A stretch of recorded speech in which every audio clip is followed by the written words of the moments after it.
வணக்கம் friends, welcome to my channel. நாம் உடைத்து ஊற்றும் முட்டை குழம்பு செய்வ முறையை பார்ப்போம். இதற்கு தேவையான பொருட்கள்: ஒரு பெரிய வெங்காயம், 2 தக்காளி பழம், 2 பச்சை மிளகாய், 3 முட்டை, அரை கப் தேங்காய் துருவல். நாம் பெரிய வெங்காயத்திற்கு பதில் 15 சின்ன வெங்காயமும் எடுத்துக்கொள்ளலாம். இப்பொழுது நாம் கடாயில் குழம்புக்கு தேவையான மசாலாவை அரைத்து கொள்ளலாம்.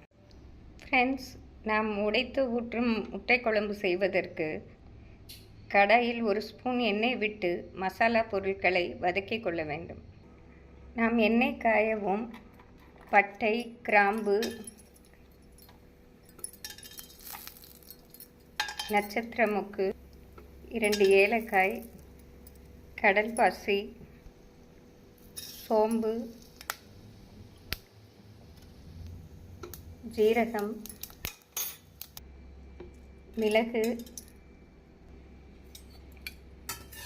இவையாவும் பொரியவும் நாம் நறுக்கிய ஒரு பெரிய வெங்காயத்தை போட்டுவிடலாம். வெங்காயம் சிறிதளவு வதங்கவும் நாம் இஞ்சி பூண்டு விழுதை இதனுடன் சேர்த்து விடலாம்.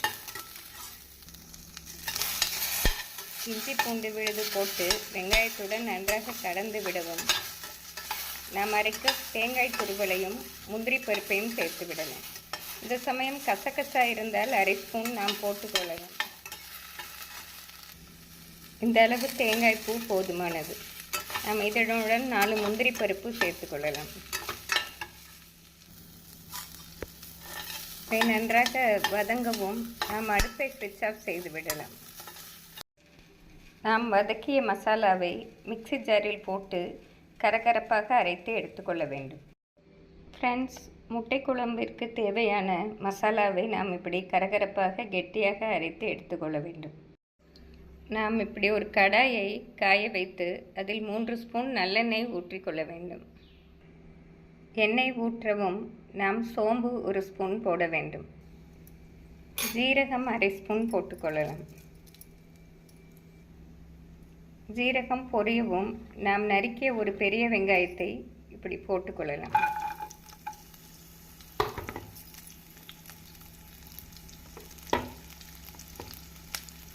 அதனுடன் கறிவேப்பிலையும் போட்டுக்கொள்ளலாம். 2 பச்சை மிளகாயை நாம் கீறி போட்டுக்கொள்ள வேண்டும். வெங்காயத்தை பொன்னிறமாக வதக்க விட வேண்டும்.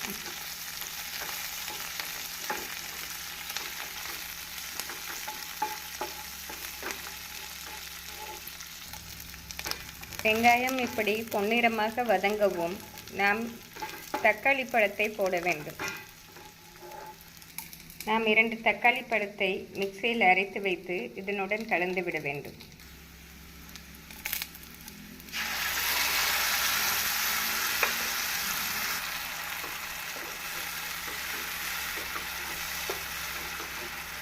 தக்காளி நன்றாக வதங்கவும் நாம் அரைத்த மசாலாவை இதனுடன் போட்டுவிடலாம்.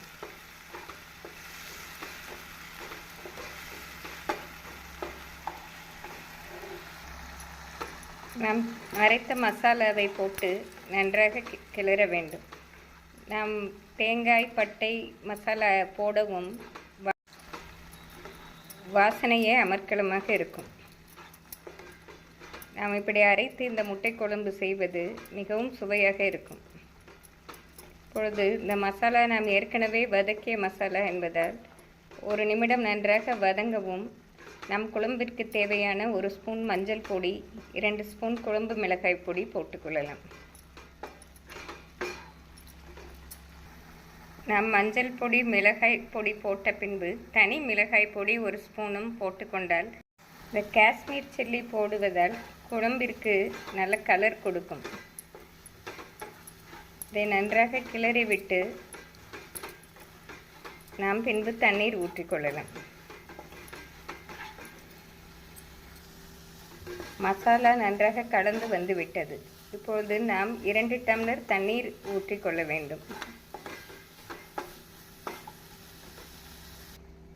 நாம் குழம்பிற்கு எப்பொழுதும் ஊற்றுவதை விட தண்ணீர் அரை டம்ளர் அதிகமாகவே ஊற்றிக்கொள்ளலாம். நாம் முட்டையை உடைத்து ஊற்றுவதால் தண்ணீர் சற்று அதிகமாக ஊற்றி கொதிக்க வைக்கலாம்.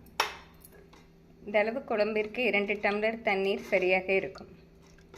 தண்ணீர் நன்றாக கொதித்து வரவும் நாம் உப்பு போட்டுக்கொள்ளலாம். நாம் குழம்பிற்கு தேவையான கல்லுப்பை போட்டுக்கொள்ளலாம். இப்படி குழம்பு கொதிக்கும் சமயம் நாம் தேவைப்பட்டால் 1 ஸ்பூன் வெல்லம் போட்டுக்கொள்ளலாம். இது குழம்பின் சுவையை இன்னும் அதிகரிக்கும். குழம்பு இப்படி நன்றாக கொதிக்கவும் நாம் இதை ஒரு மூடி போட்டு சிம்மில் 5 நிமிடம் வைக்க வேண்டும். எண்ணெய் நன்கு பிரிந்து வரும் வரை வைக்க வேண்டும். இப்படி மூடி போட்டு வைத்துவிட்டு 5 நிமிடம் கழித்து திறந்து நாம் முட்டையை ஊற்றிக்கொள்ளலாம். ஃப்ரெண்ட்ஸ், இப்பொழுது குழம்பில் நன்றாக எண்ணெய் பிரிந்து வந்துவிட்டது. இப்பொழுது தீயை மிதமாக வைத்து நாம் முட்டையை உடைத்து ஊற்ற வேண்டும். நான் இந்த அளவு குழம்பிற்கு 3 முட்டை ஊற்றப் போகிறேன். நீங்கள் அவரவர் விருப்பப்படி நாம் ஊற்றிக்கொள்ளலாம். ஒவ்வொன்றாக நாம் தனியாக ஊற்ற வேண்டும்.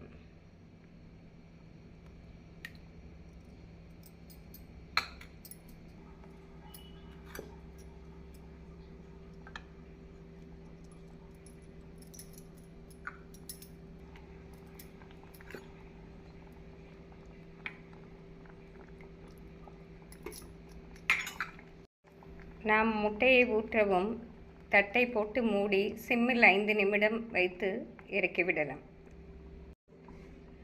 5 நிமிஷத்திலே முட்டை நன்றாக வெந்து வந்துவிடும். ஃப்ரெண்ட்ஸ், இப்பொழுது முட்டை நன்றாக வெந்து வந்துவிட்டது. இது 5 முதல் 7 நிமிடத்திற்குள் நன்றாக வெந்து வந்துவிடும். எண்ணெய் நன்கு பிரிந்து குழம்பு வெந்து வந்துவிட்டது. இப்பொழுது நாம் அடுப்பை ஸ்விட்ச் ஆஃப் செய்து விடலாம். இதை வேறு ஒரு பாத்திரத்திற்கு நாம் மாற்றி விடலாம். ஃப்ரெண்ட்ஸ், அருமையான முட்டை குழம்பு ரெடியாகிவிட்டது. இது நம்ம சப்பாத்தி, பூரி, சாதத்துடன் சாப்பிடும்போது மிகவும் அருமையாக இருக்கும். இதை நீங்கள் செய்து பார்த்து எப்படி இருக்கிறது என்று கூறுங்கள். Thank you friends.